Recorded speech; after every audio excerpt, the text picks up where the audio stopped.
하나님의 말씀을 보겠습니다. 구약 성경입니다. 출애굽기 말씀입니다. 126면에가 있습니다. 구약 성경 126면 출애굽기 29장입니다. 4절 말씀부터 9절까지 기록된 하나님의 말씀을 보겠습니다. 4절부터 9절까지입니다. 함께 말씀을 읽으실 때 하나님의 복된 음성을 들으시기를 바랍니다. 읽겠습니다. 너는 아론과 그의 아들들을 해망문으로 데려다가 물로 씻기고 의복을 가져다가 아론에게 속옷과 에봇 받침 겉옷과 에봇을 입히고 흉배를 달고 에봇에 정교하게 짠띠를 띠게 하고 그의 머리에 관을 씌우고 그 위에 거룩한 패를 더하고 관유를 가져다가 그의 머리에 부어 바르고 그의 아들들을 데려다가 그들에게 속옷을 입히고 아론과 그의 아들들에게 띠를 띄우며 관을 씌워 그들에게 제사장의 직분을 맡겨 영원한 규례가 되게 하라.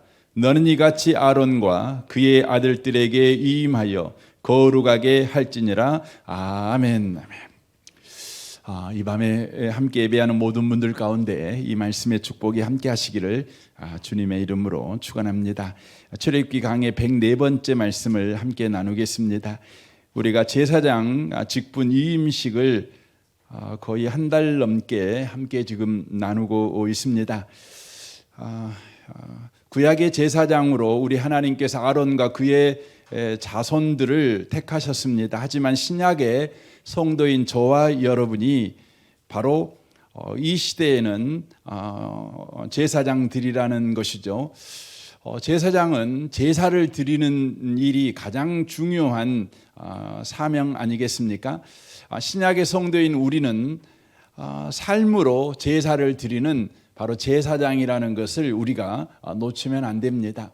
그러면 어떻게 삶으로 제사를 드리는가라는 그 질문에 대해서 오늘 제사장 위임 때 행하는 세 가지 의식을 통해서 그 부분을 알 수 있습니다. 우리는 지금 2주 전부터 이 부분을 살펴보고 있습니다. 가장 먼저는 물로 씻기라는 것입니다. 예수 그리스도와의 연합된 삶을 바로 살아가는 것, 예수를 믿는 믿음으로 사는 것이라고 말씀을 드렸습니다. 두 번째는 옷을 입혀라. 우리 이 앞주에 같이 나눴습니다. 제사장의 옷은 세 가지 특징이 있는데 거룩하고 영화로우며 아름다운 옷이었다는 것입니다. 이 제사장의 옷은 바로 하나님이 누구이신지를 보여주는 옷이라는 것입니다. 하나님은 누구십니까? 하나님은 사랑이십니다. 그러므로 신약의 제사장인 저와 여러분은 하나님이 사랑이심을 보이는 삶을 살아가는 자가 되어야 된다는 것입니다. 누가복음 10장에서 보면 예수님은 참된 제사장이 누구인가를 우리에게 말씀해 주고 있습니다.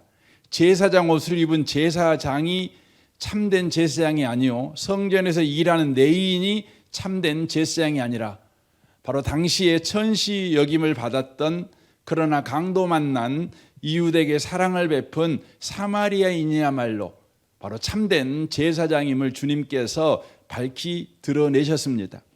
그러므로 신약의 제사장인 저와 여러분은 강도 만난 이웃을 사랑하는 옷을 입음으로 말미암아 하나님이 누구이신지를 바로 세상 사람들에게 드러내 보이는 삶을 살아가야 된다는 것입니다. 그러나 이 이웃사랑은 우리의 결심과 각오와 노력으로 되는 것이 아니라는 것입니다. 오직 우리를 사랑하신 주님의 처음 사랑 안에 살 때 맺어지는 바로 사랑이라고 하는 것입니다. 그러므로 우리가 제사장으로서 이웃사랑의 옷을 입고 살아가는 삶을 위해서 계속해서 매일 매 순간마다 매 사건마다 놓치지 말아야 되는 것은 하나님이 나를 사랑한다는 것입니다. 이것을 놓치면 안 된다는 것입니다. 오늘 세 번째 말씀을 드리려고 합니다. 출애굽기 29장 7절 말씀입니다.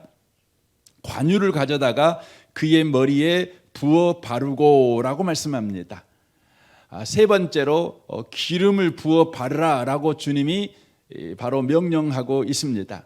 그래서 출애굽기 30장 30절에도 이렇게 말합니다. 너는 아론과 그의 아들들에게 기름을 발라 그들을 거룩하게 하고 그들이 내게 제사장 직분을 행하게 하고라고 말하고 있습니다. 제사장에게는 반드시 기름을 부어 발라야 제사장이 된다는 것입니다. 그러므로 신약의 제사장인 저와 여러분은 언제나 기름 부음이 있는 삶을 살아가야 된다는 것입니다. 이것이 제사장으로서 삶으로 예배 드리는 마땅한 삶이라는 것입니다. 그렇다면 신약에서 기름 부음을 이라는 것이 무엇입니까? 고린도후서 1장 21절을 보십시오. 너희는 우리를 너희와 함께 그리스도 안에서 굳건하게 하시고 우리에게 기름을 부으신 이는 하나님이시니 그가 또한 우리에게 인치시고 보증으로 우리 마음에 성령을 주셨느니라 라고 말씀합니다. 기름 부음은 마음에 성령을 주신 것이라고 신약 성경은 바로 말씀하고 있다고 하는 것입니다. 모든 제사장으로 세움받은 성도들은 기름 부음을 받은 자입니다. 다시 말씀드리면 모든 성도는 이미 성령의 기름 부음을 받은 자라고 하는 것입니다. 이미 받았습니다. 왜 이미 받았다고 말을 하냐면 우리는 단지 구원받은 자가 아니라 구원을 받은 순간 제사장이라는 직분도 함께 받은 자이기 때문에 그렇습니다. 이걸 여러분 기억하셔야 합니다. 구원을 받고 난 다음에 시간이 흐른 다음에 제사장의 직분을 받는 것이 아닙니다. 그렇게 되면 구원을 받고 난 다음에 기름 부음을 다시 받고 그리고 제사장이 되어야 되는 것이죠. 하지만 저와 여러분이 구원을 받을 과 동시에 제사장의 직분이 저와 여러분에게 주어지게 되는 겁니다. 그래서 기름 부음이라고 하는 것이 결국은 저와 여러분에게 구원을 가져다 주었고 제사장 직분을 우리에게 또한 준 것이 된다는 것입니다. 이걸 저와 여러분이 먼저 기억하셔야 합니다. 그래서 여러분 제사장은 기름 부음을 받아야 되는데 이미 저와 여러분이 기름 부음을 받았다는 것을 저와 여러분이 믿으셔야 합니다. 기억하셔야 합니다. 우리는 이미 구원받은 자요, 이미 제사장으로 기름 부음을 받은 자다. 이걸 여러분과 제가 놓치지 말아야 합니다. 왜 제가 이 부분을 이야기를 하냐면 많은 성도들이 예수님을 이렇게 믿고 난 다음에 긴 시간에 걸쳐서 이렇게 세례를 받고 집사님이 되고 또 안수 집사님이 되고 권사님이 되고 장로님이 되고 또 어떤 분은 목회자가 되고 이런 그 직분을 받습니다. 그러다 보니까 예수를 믿고 난 다음에 긴 시간 후에 우리가 교회 이 조직교회에서 받는 직분은 그 긴 시간이 필요하지만 영적으로 보이지 않는 교회에 속한 저와 여러분은 구원을 받자마자 제사장의 직분을 받았다는 것에 대해서는 생각을 안 합니다. 그래서 우리가 예수를 믿고 난 다음에 많은 훈련을 받아야 비로소 제사장이 된다고 생각을 해요. 여러분 그렇지 않습니다. 저와 여러분은 구원받자마자 직분을 받은 자, 영적인 직분을 받은 자, 곧 제사장의 직분을 받은 자라는 것을 저와 여러분이 기억하셔야 합니다. 제사장이라는 것은 다른 표현으로 말하면 소명과 사명을 받았다 이렇게 말씀을 드릴 수가 있습니다. 그래서 성경에 보면 하나님께서 하나님의 사람들을 세우실 때 보면 구원과 동시에 그에게 사명을 주는 것을 보게 됩니다. 구원과 동시에 그들에게 직분을 주는 것을 보게 됩니다. 그 대표적인 신약의 인물이 베드로와 바울 사도입니다. 누가복음 5장을 보겠습니다. 시몬 베드로가 이를 보고 예수의 무릎 앞에 엎드려 이르되 뭘 봤습니까?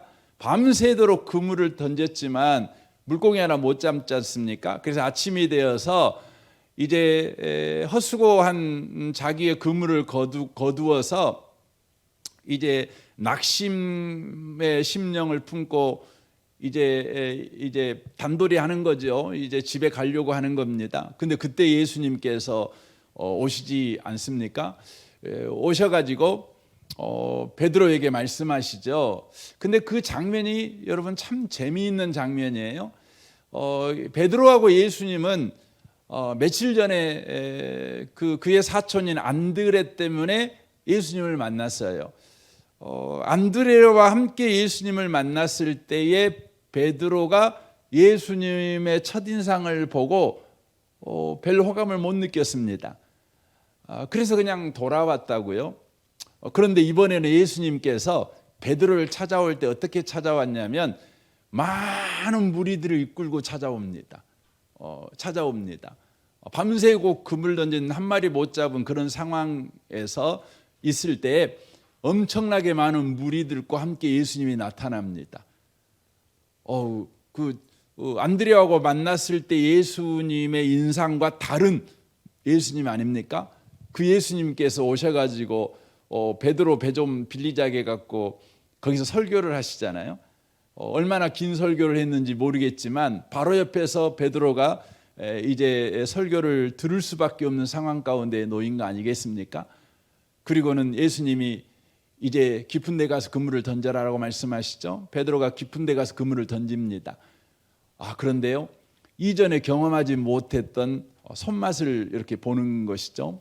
물고기가 너무 많이 잡힌 것입니다. 그물이 찢어질 지경입니다. 혼자는 도저히 안 되는 겁니다. 그래서 이웃 동료들을 다 불러가지고 끌어올리는 것이죠. 충격을 받게 되는 거죠. 바로 이 사건이 있는 다음에 예수의 무릎 앞에 엎드려 이르되 주여 나를 떠나소서 나는 죄인으로소이다 이렇게 말을 합니다. 자신이 죄인이라는 것을 지금 이야기를 하고 있는 것이죠. 이는 자기 및 자기와 함께 있는 모든 사람이 고기 잡힌 것으로 말미암아 놀라고 세베대의 아들로서 시몬의 동업자인 야고보와 요한도 놀랐음이니라 라고 말씀합니다. 예수께서 시몬에게 이르시되 바로 베드로에게 말씀하죠. 무서워하지 말라. 이제 후로는 네가 사람을 취하리라 라고 말씀합니다. 주여 내가 죄인입니다 이렇게 고백하지요. 이것은 주의 은혜가 그에게 임하여서 바로 영적인 생명, 바로 거듭난 은혜가 그에게 임한 것입니다. 그와 동시에 주님께서 그에게 어떻게 하십니까? 사람을 낳는 어부가 되겠다 이렇게 말씀하십니다. 즉 곧바로 직분을 맡기는 겁니다. 사도로 불러버리는 것이죠. 우리는 조직교회 안에서는 우리는 그렇게 할 수밖에 없습니다. 우리 안에 연약함이 있기 때문에 그래서 이제 시간이 좀 필요합니다.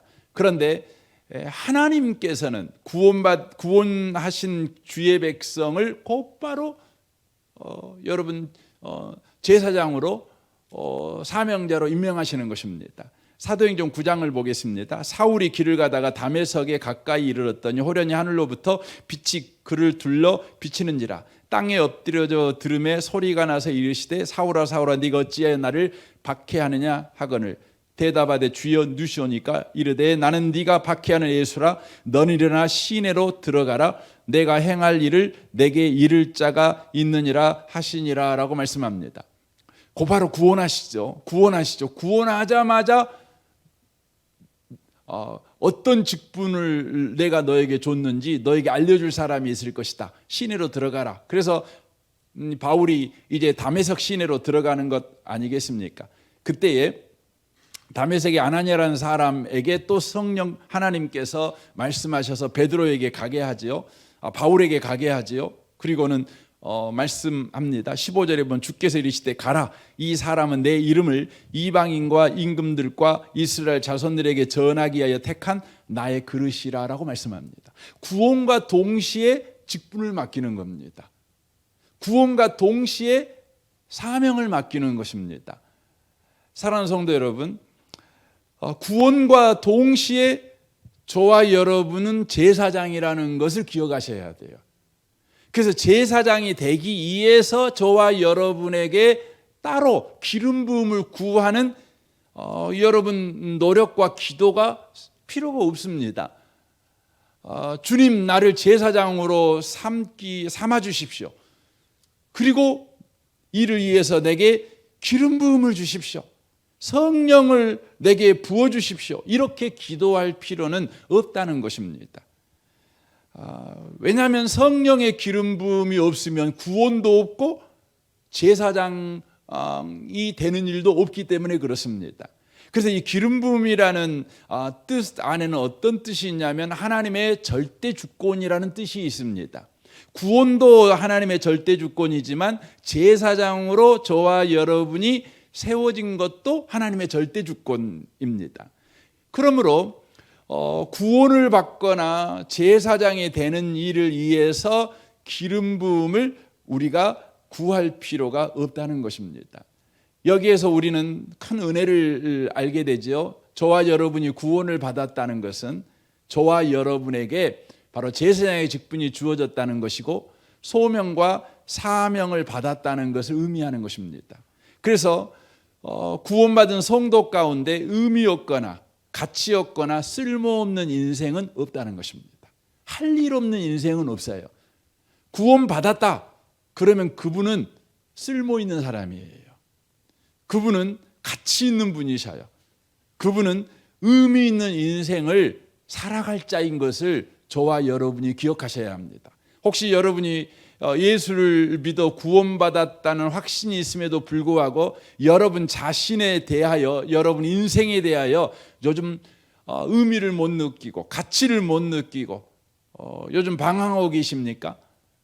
저는 이 밤에 오신 복 있는 분들이 자각하셨으면 좋겠습니다. 내가 구원받는 그 순간 나에게는 제사장의 기름 부음이 임했다. 이것을 저와 여러분이 기억하셔야 합니다. 그래서 계시록 1장 6절을 보십시오. 하나님 곧 자신의 아버지를 위하여 우리를 왕과 제사장으로 삼으신 그분께 영광과 통치가 영원 무궁토록 있기를 원하노라 라고 말씀합니다. 이제 제사장으로 세움받은 우리, 신약에 우리를 왕같은 제사장이라 그렇게 부르지 않습니까? 부름받은 이들은 어떤 인생을 이제 살아야 됩니까? 계시록 5장 10절을 보십시오. 우리 하나님을 위하여 우리를 왕과 제사장으로 삼으셨으니 우리가 땅에서 통치하리로다 하더라라고 말씀합니다. 구원을 받은 사람은 이제 왕같은 제사장입니다. 기름 부음을 이미 받았습니다. 그 사람들은 이제 이 땅을 통치하는 인생을 살아가셔야 합니다.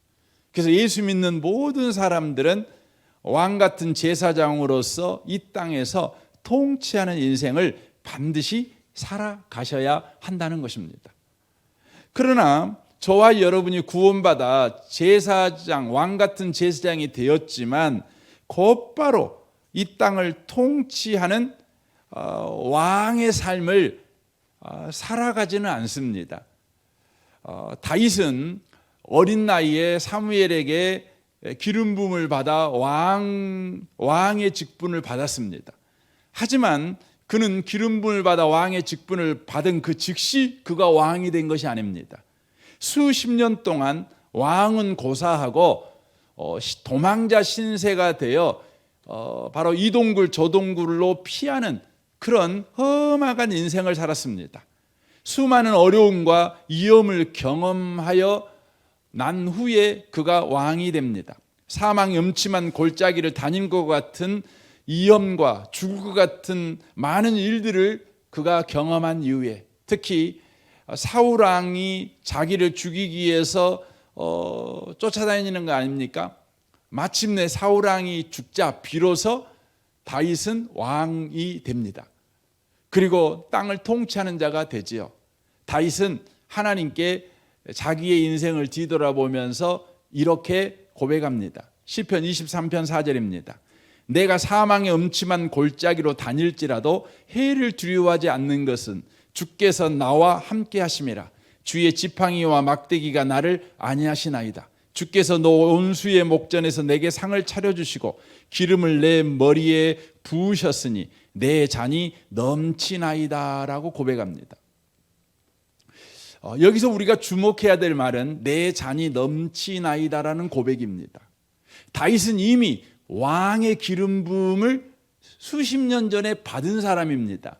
그러므로 다시 왕의 직분을 받는 기름 부음을 받을 필요가 없는 사람입니다. 그럼에도 불구하고 그는 왕의 기름 부음을 받은 이후에 수십 년 동안 그는 수없이 많은 죽음의 사선을 넘고 넘어갔는데 그 모든 과정을 다윗은 뭐라고 고백하냐면 주님께서 내 머리에 기름을 부으시고 내 잔이 넘쳤다. 내게 임한 기름 부음이 충만해졌다. 이렇게 표현합니다. 그럼 충만하려면 기름 부음이 계속해서 부어져야만 충만한 것입니다.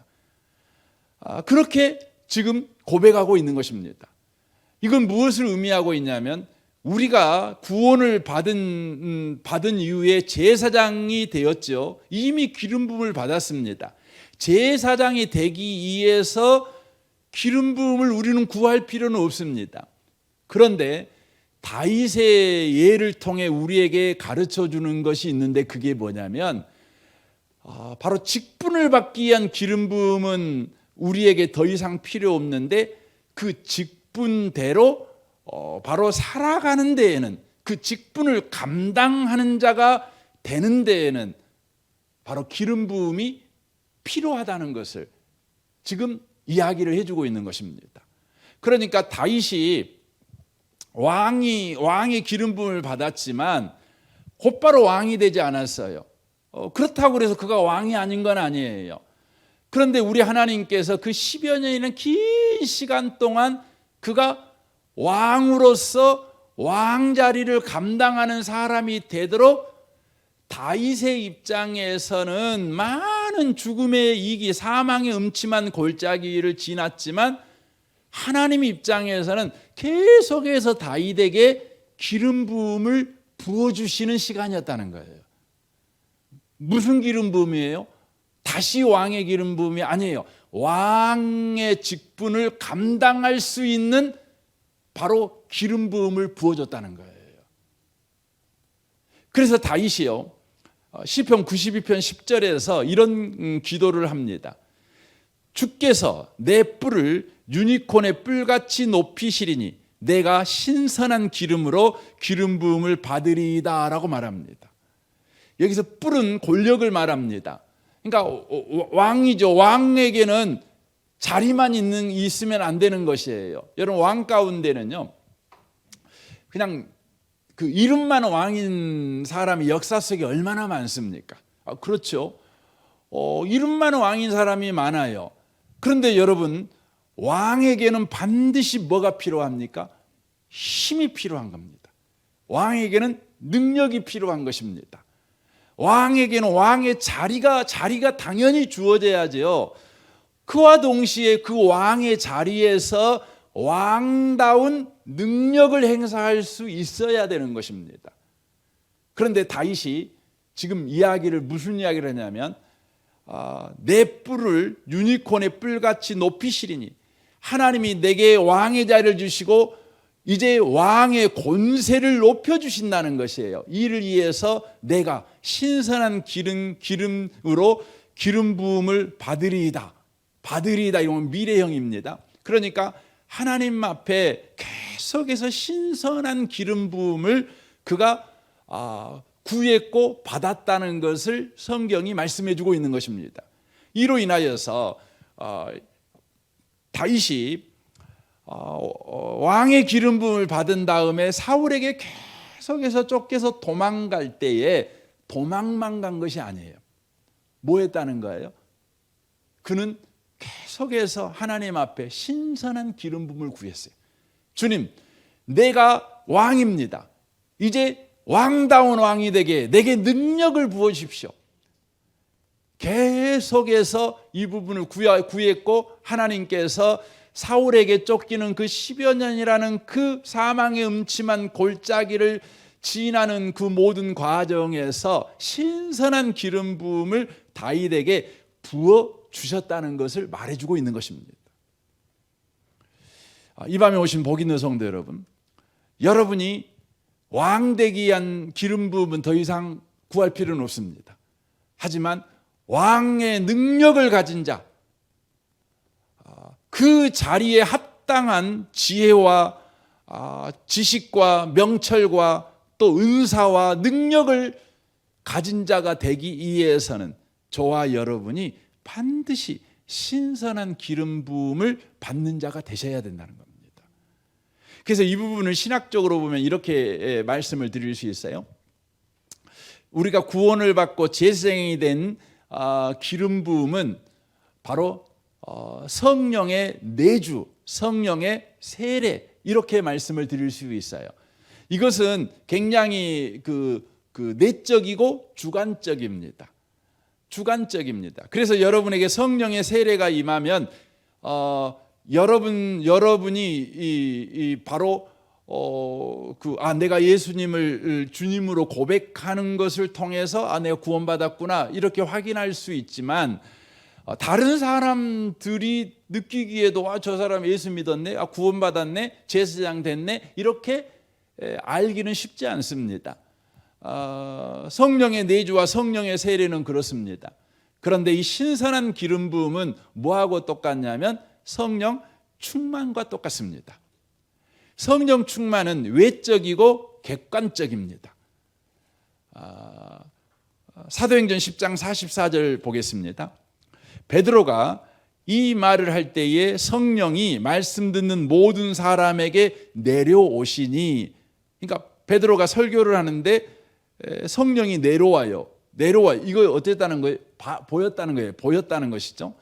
베드로와 함께 온 할례 받은 신자들은 유대인 신자들을 이야기하고 있는 겁니다. 신자들이 이방인에게도 성령 부어 주심으로 말미암아 논란이라고 되어 있어요. 그러니까 이방인들은 하나님께서 버려 지옥의 땔감이라고 생각을 했어요. 절대 구원받을 수 없다고 생각을 했어요. 그런데 우리 하나님께서 베드로가 설교할 때 유대인 신자들이 이방인도 하나님이 구원하신다는 것을 확인할 수 있도록 성령께서 눈에 보이게 그들 가운데 역사합니다. 그 현상이 뭡니까? 46절에 이는 방언을 말하며 하나님의 높임을 들음이러라 라고 되어 있습니다. 이에 베드로가 이르되 이 사람들이 우리와 같이 성령을 받았으니 누가 능히 물로 세례를 베품을 금하리요 하고 명하여 예수 그리스도의 이름으로 세례를 베풀라 하시니라라고 되어 있습니다. 여기에서 지금 임하고 있는 성령은 외적으로 또 객관적으로 확인이 가능한 성령의 임하심이었습니다. 그것이 방언으로 나타나고 있는 것을 보게 되어집니다. 신약 성경, 특별히 사도행전의 방언에 관한 이야기가 이렇게 나올 때에는 반드시 배경이 있습니다. 우리 한국 교회에서는 방언은 기도 많이 하면 방언을 받고 뭐 그런 경우가 있잖아요. 그런데 사도행전에서 방언의 역사는 반드시 이것과 함께 합니다. 그게 뭐냐면 바로 선교와 함께 합니다. 선교와 함께 합니다. 그러니까 사도행전 2장에서 처음 방언이 나옵니다. 성령의 말하계심에 따라 말하니라 이렇게 되잖아요. 그런데 거기서 첫 번째 방언이 나오는데 왜 그때 방언이 필요했느냐? 그러면 선교를 위해서 방언이 필요했어요. 16개국 사람들이 모여 있었는데 그 사람들이 서로 말이 안 통하잖아요. 그래서 하나님께서 베드로의 설교를 그 나라 말로 그 사람들이 다 들을 수 있도록 선교를 위해서 방언을 허락하신 거예요. 지금 사도행전 10장에서도 마찬가지입니다. 이방인에게도 구원이 임한다는 것을 바로 유대인 그리스도인들이 알게 하기 위해서, 바로 선교를 위해서, 우리 하나님의 구원 역사는 유대인만에게 한정된 것이 아니라 모든 민족을 향하고 있다는 것을 가르쳐 주시기 위해서 방언이 나와요. 그래서 여러분, 우리 한국 교회는 방언을 자신의 유익을 위해서만 방언을 구하고 방언을 쓰는 경우가 많아요. 그래서 방언을 통해서 본인의 구원의 확신, 하나님이 나를 구원해서 이런 그 증거로 방언을 이렇게 쓰는 경우가 많고, 더 나아가 내가 기도를 많이 한다, 하나님이 그걸 인정해 줬어, 내가 믿음이 있다는 걸 인정해 줬어, 뭐 이런 차원에서 방언을 쓰는 경우가 많습니다. 여러분, 그러다 보면 성경이 의도하는 방언의 용도와 다르게 써버릴 수 있어요. 여러분, 언제나 방언은 선교와 함께 해야 돼요. 복음하고 함께 가는 거예요. 꼭 기억하셨으면 좋겠어요. 그래서 방언을 하시는 분들은 가장 많은 시간을 하루에 무슨 기도를 해야 되냐면, 여러분, 열방을 향한 중보 기도를 많이 하셔야 되는 거예요. 선교를 위한 방언 기도를 많이 하시는 거예요. 이게 하나님께서 우리에게 방언을 주신 가장 큰 이유이기 때문에 그렇습니다. 신선한 기름 부음, 바로 성령의 충만, 그 일을 능히 행할 힘과 능력과 지혜를 주시는 그 바로 기름 부음, 바로 저와 여러분은 이것을 구해야 된다는 것입니다. 다니엘서 1장 17절을 보십시오. 하나님이 이 네 소년에게 학문을 주시고 모든 서적을 깨닫게 하시고 지혜를 주셨으니 다니엘은 또 모든 환상과 꿈을 깨달아 알더라 라고 되어 있습니다. 이게 바로 신선한 기름 부음, 성령 충만함으로 말미암아 그 직분을 감당할 능력이 부어지는 바로 기름 부음이라고 하는 것입니다. 하나님은 오늘날 제사장으로 직분을 받은 모든 성도들이 그 제사장의 직분을 능히 감당할 능력과 힘과 지혜를 가진 자들이 되기를 원하십니다. 그래서 사랑하는 성도 여러분, 여러분들이 계속해서 바로 직분의 기름 부음이 아니라 능력의 기름 부음을 여러분 구하시는 복 있는 분들이 꼭 되셨으면 좋겠습니다. 여러분이 가정에서 아버지라면 아버지 제사장이죠. 어머니 제사장이고, 뭐 부인 제사장이고, 남편 제사장이고, 직장에서 뭐 사장 제사장이고, 뭐 그렇지 않겠습니까?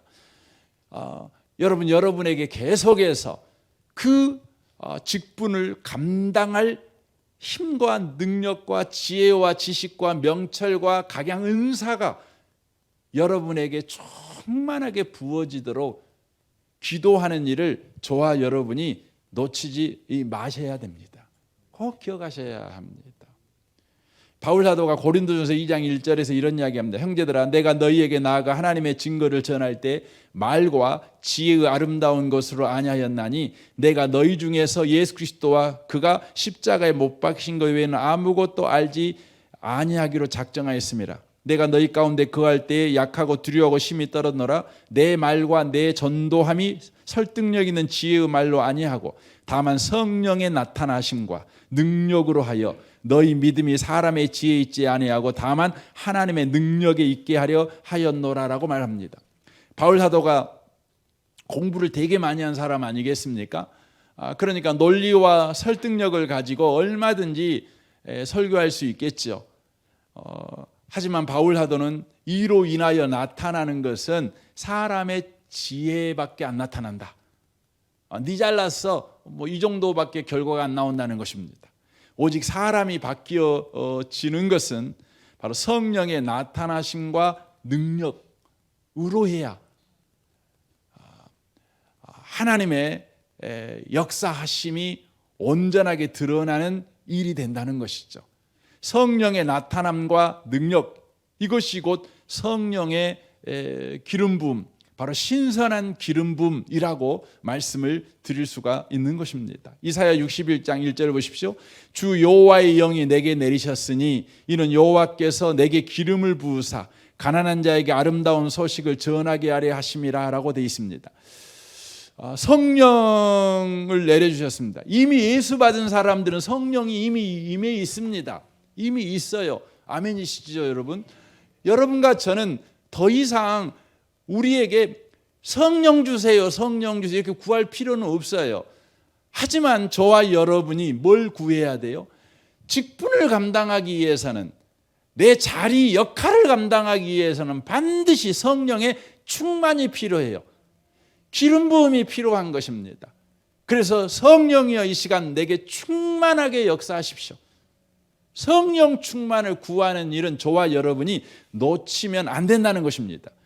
성령이 충만하면 어떤 일이 벌어집니까? 나를 보내사 마음이 상한 자를 고치며 포로된 자에게 자유를, 갇힌 자에게 노임을 선포하며 여호와의 은혜의 해와 우리 하나님의 보복의 날을 선포하며 모든 슬픈 자를 위로하되 무릇 시온에서 슬퍼하는 자에게 화관을 주어 그 죄를 대신하며 기쁨의 기름으로 그 슬픔을 대신하며 찬송의 옷으로 그 근심을 대신하시고 그들이 의에 나무고 여호와께서 심으신 그 영광을 나타낼 자라 일컬음을 받게 하려 하심이라라고 말씀합니다.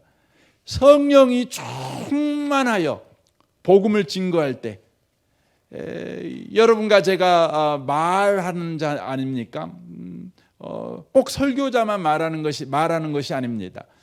여러분과 저는 꼭 말을 하는 사람 아닙니까? 뭐 사장으로서 말하고 뭐 아버지로서 말하고 어머니로서 말하는 거 아닙니까? 그런데 우리가 성령이 충만해서 말하게 될 때 우리를 통해서 우리의 자녀들이 또 우리의 직원들이 또 우리의 성도들이 의의 나무 곧 여호와께서 심으신 그 영광을 나타낼 자라 일컬음을 받는 변화가 일어난다는 것이죠. 그래서 여러분이 저를 위해서도 기도할 때 항상 성령 충만을 위해서 기도해 주십시오. 또한 저도 여러분을 위해서 기도할 때 성령 충만을 위해서 기도할 것입니다. 서로 피차 성령 충만을 위해 기도하셔야 됩니다. 왜냐하면 여러분만 변화되어야 될 사람들이 아니고 저도 변화되어야 되니까. 제가 성령 충만하여 말할 때 여러분이 변화되겠지만 여러분도 성령 충만하여 저에게 말할 때 저도 변화가 일어나겠죠. 이게 중요한 것입니다. 아유 목사님만 성령 충만하면 되지요? 아닙니다. 성경에 보시면 설교자가 성령 충만하여 설교할 때 역사가 일어나는 것이 아니라 회중도 성령이 충만할 때예요. 곧 회중도 압도적인 하나님의 임재 아래 있을 때예요. 이걸 놓치면 안 되는 겁니다. 손바닥도 여러분 마주쳐야 소리가 난다는 거 아니겠습니까? 그래서 사도행전 2장에 보면 성령이 임할 때 보면 어떻게 임합니까? 두 가지로 임합니다. 하나는 오순절이 이미 이름에 그들이 앉은 그 자리에 어떤 일이 벌어져요? 급하고 강한 바람 같은 소리가 온 집에 가득합니다. 공간에 가득합니다. 그리고 뭐합니까? 그 공간 속에 있는 모든 사람, 각 사람 위에 뭐합니까? 불의 혀 같은 성령께서 임합니다. 여러분 그렇게 성령이 역사하십니다.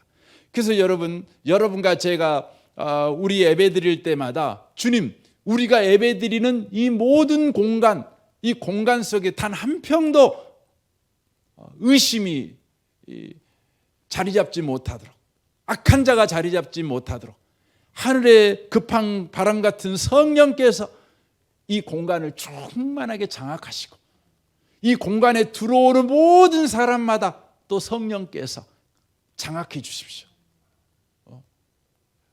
여러분 우리가 늘 그렇게 기도하셔야 합니다. 특별히 오늘 설교를 듣는 여러분은 예배 시간에 적어도 10분 전에는 오셔가지고 자리에서 기도해 주십시오. 여러분이 은혜 받기 위해서 기도도 하셔야 되겠지만 무엇보다 이 공간 전체가 성령으로 충만하도록 기름 부음이 있도록 여러분 기도하십시오. 그리고 이 공간에 모이는 모든 사람이 다 성령의 기름 부음이 있도록 설교자든지 기도자든지 안내자든지 회중이든지 다 여러분 그렇게 우리가 피차 기도해야 될 줄로 믿습니다. 성경은 우리에게 놀라운 약속하지요. 구하면 성령의 기름 부음을 주겠대요. 그래서 누가복음 11장 9절 보십시오. 내가 또 너희에게 이르노니 구하라 그리하면 너희에게 주실 것이라 것이요 찾으라 그러면 찾아낼 것이요 문을 두드리라 그러면 너희에게 열릴 것이니 구하는 이마다 받을 것이요 찾는 이는 찾아낼 것이요 두드리는 이에게 열릴 것이니라. 너희 중에 아버지 된 자로서 누가 아들이 생선을 달라 하는데 생선 대신에 뱀을 주며 알을 달라 하는데 정갈을 주겠느냐.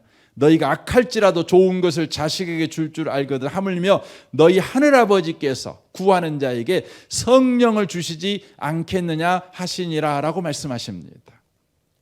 성령을 구하셔야 합니다.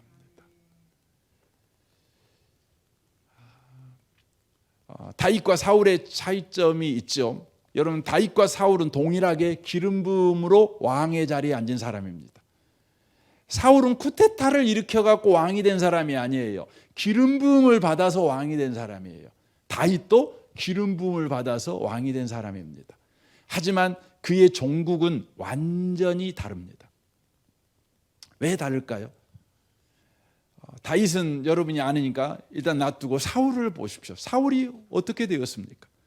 사무엘하 1장 21절에서 사울왕이 죽자 다윗이 사울왕의 인생을 슬퍼하면서 이렇게 사울왕의 인생을 이야기합니다. 사무엘하 1장 21절입니다. 새 번역으로 보겠습니다. 길보아의 산에서 용사들의 방패가 치욕을 당하였고 사울의 방패가 녹슨 채로 버려졌기 때문이다 라고 되어 있습니다. 하나님께서 사울에게 방패를 주셨습니다. 이스라엘의 권위자가 되게 하셨습니다. 이스라엘을 지키는 자, 바로 기름 부어 왕이 되게 하셨습니다. 여러분, 권위자라는 말은 방패 같은 자예요. 권위자는 지켜내는 자지요. 그런데 사울의 방패는 녹슬었어요. 왜 녹이 씁니까? 기름 부음이 없으니까요. 기름칠이 안 되니까 여러분 녹이 쓸어버린 것입니다. 여러분, 여러분에게 하나님이 주신 역할이 녹이 쓰르지 않도록 계속해서 기름칠을 해야 돼요. 여러분의 방패를 하나님께서 뺏어가지는 않을 것입니다. 하지만 녹이 쓸어버리면 어떻게 됩니까? 역할을 못하는 것이죠. 소리만 요란하지요.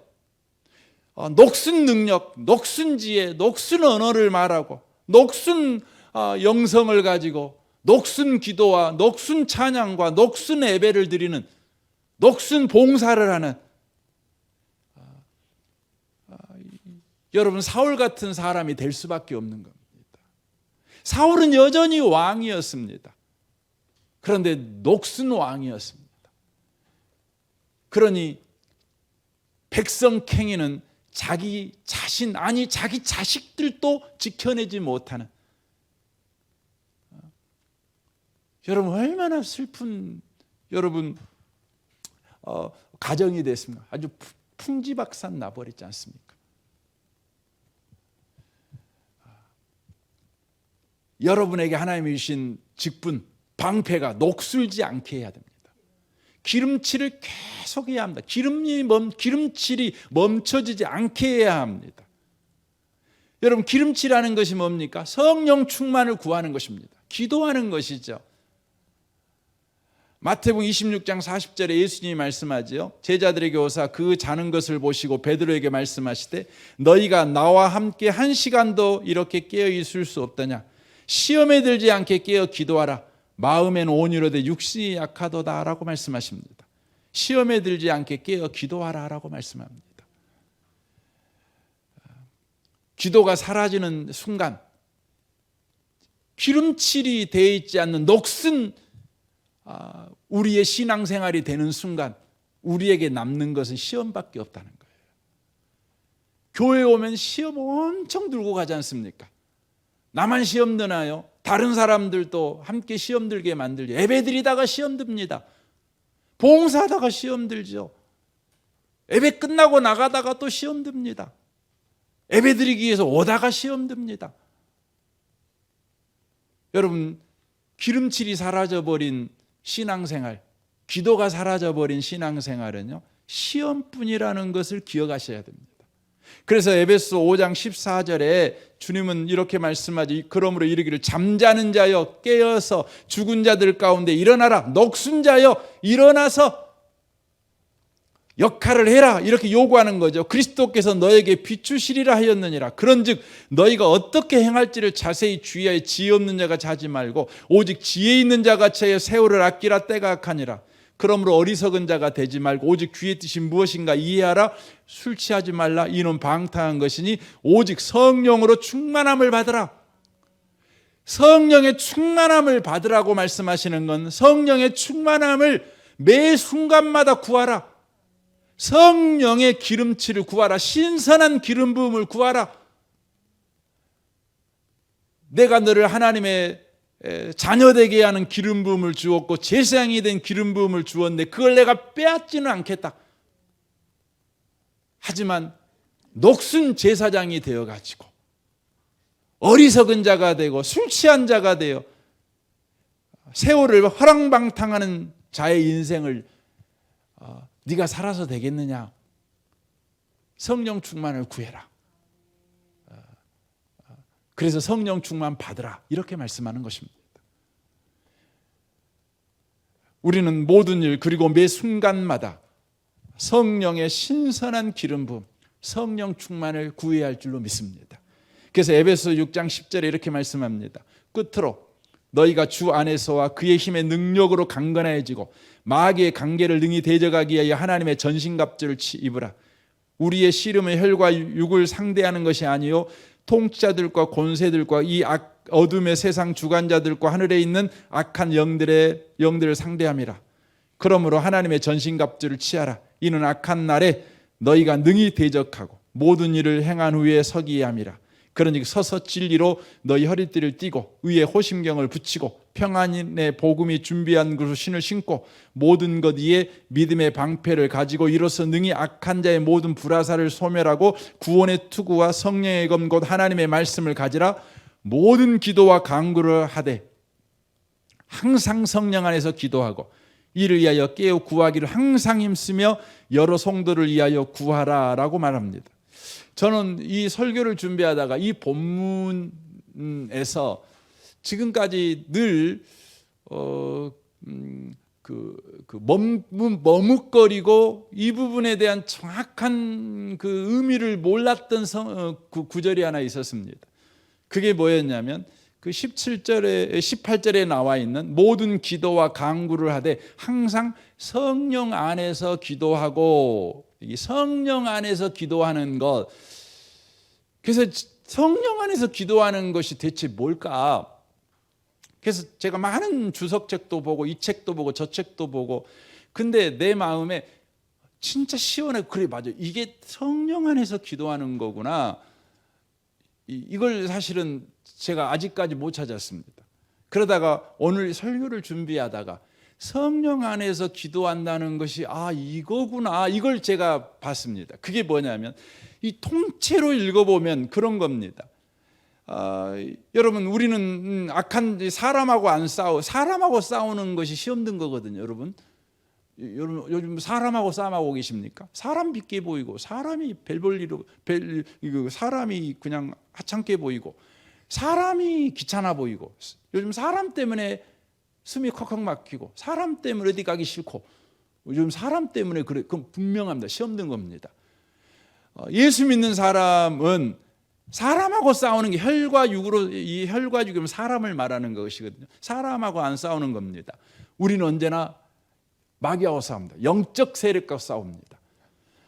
이 싸움을 하려면 우리는 하나님의 전신갑주를 입어야 합니다. 머리부터 발끝까지 무장을 해야 됩니다. 무장을 해야 되죠. 그런데 성령 안에서 기도해야 합니다. 이게 무슨 의미의 말입니까? 여러분, 아무리 여러분이 전신갑주로 딱 무장을 했잖아요. 무장을 여러분 했어도요, 이건 무장을 했어도 여러분이 무장한 그 무장한 것을 제대로 쓸 줄을 몰라요.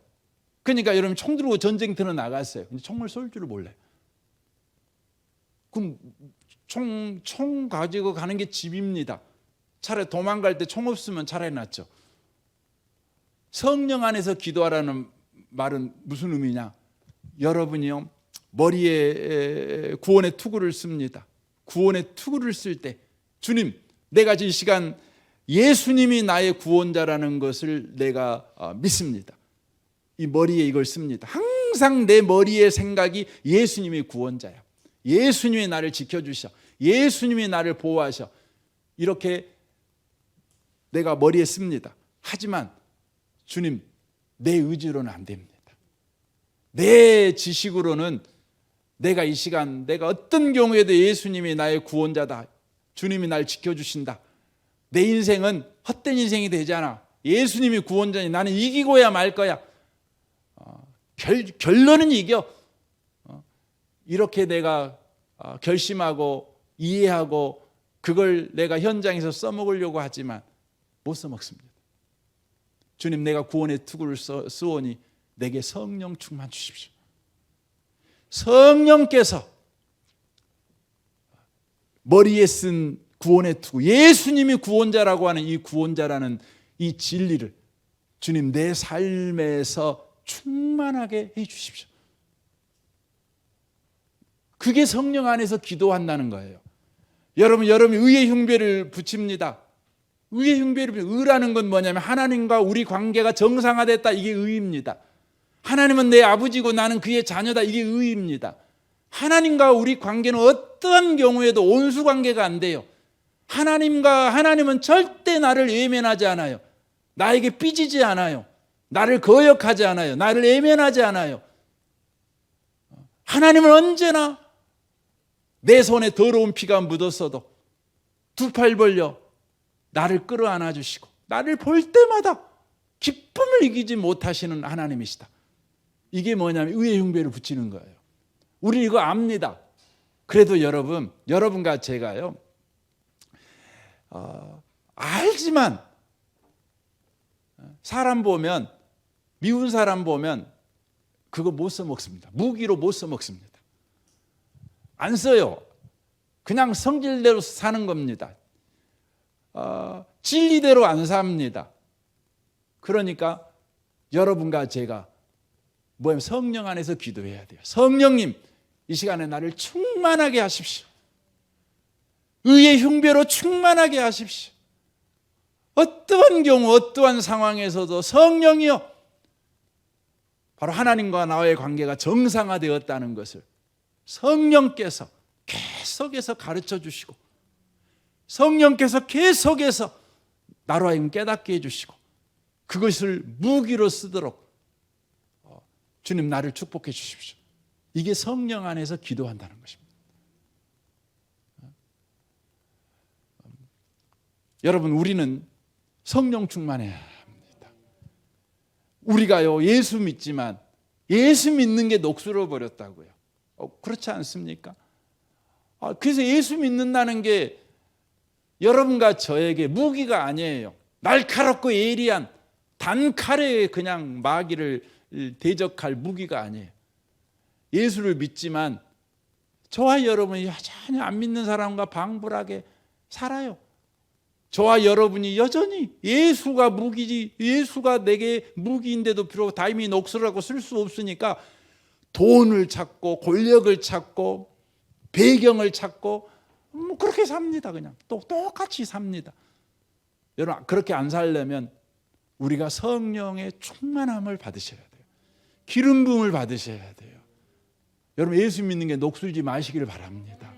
하나님이 여러분 아버지라는 것이 녹슬지 마시기 바랍니다. 여러분이 하나님의 자녀라는 것이 여러분 녹슬어 가지고 못 쓰는 고무리를 만들어 버리지 마세요. 성령으로 충만하셔야 된다고 하는 것입니다. 강원도 예수원에 대천덕 신부라는 분이 계십니다. 그 신부님의 할아버지가 R.A. 토레이 목사님이십니다. 여러분, 그 시중에 보면 성령에 관련된 책을 찾아보면 R.A. 토레이라는 분이 쓴 책이 되게 많이 있습니다. 저도 한 4권 5권인가 아마 있을 것 같은데요. 이분이 무디 목사님하고 같이 미국에서 성령 운동을 하신 분이십니다. 근데 이분은 이렇게 아침마다 일어나서 기도했습니다. 하나님, 성령 충만하게 도와주십시오. 왜냐하면 성령 충만하지 않으면 오늘 하루 나는 너무 쉽게 흔들릴 수 있는 사람이기 때문입니다. 하나님, 제가 성령 충만하다고 느끼지 못할 때 함부로 말하지 않도록 도와주십시오. 성령 충만하지 않을 때 말하면 실언이 되기 쉽고 사람들에게 상처를 주기 쉽기 때문입니다. 하나님, 제가 성령 충만하지 않을 때 제 인생의 중요한 결정을 하지 않도록 도와주십시오. 성령 충만하지 않으면 저의 결정은 잘못될 가능성이 항상 있기 때문입니다. 그러므로 구합니다. 성령으로 충만을, 그러므로 구합니다. 성령의 인도를, 그러므로 구합니다. 성령의 깨닫게 하심을. 성령님 도와주십시오. 성령님 역사하십시오. 성령님 충만하십시오. 이 밤에 오신 복 있는 성도 여러분, 우리는 예수 믿자마자 제사장이 되었습니다. 제사장으로 기름 부음을 받았습니다. 이제 그 역할을 감당하도록 신선한 기름 부음, 녹슬지 않도록 성령의 기름칠, 성령의 충만함을 매 순간순간마다 구하는 복 있는 성도들이 되시길 바랍니다. 하루 1시간씩 구하면 더없이 좋겠죠. 하지만 여러분 걸어 다니면서도 5분, 1분 여러분 눈 뜨고 계속 성령 충만을 구하십시오. 그리하여 여러분과 저의 삶에 구원받은 자의 그 영광, 구원받은 자의 그 능력, 구원받은 자의 그 자랑, 구원받은 자의 그 크심, 여러분과 제가 누리고 살아가야 될 줄로 믿습니다. 우리 함께 이 시간 기도했으면 좋겠습니다.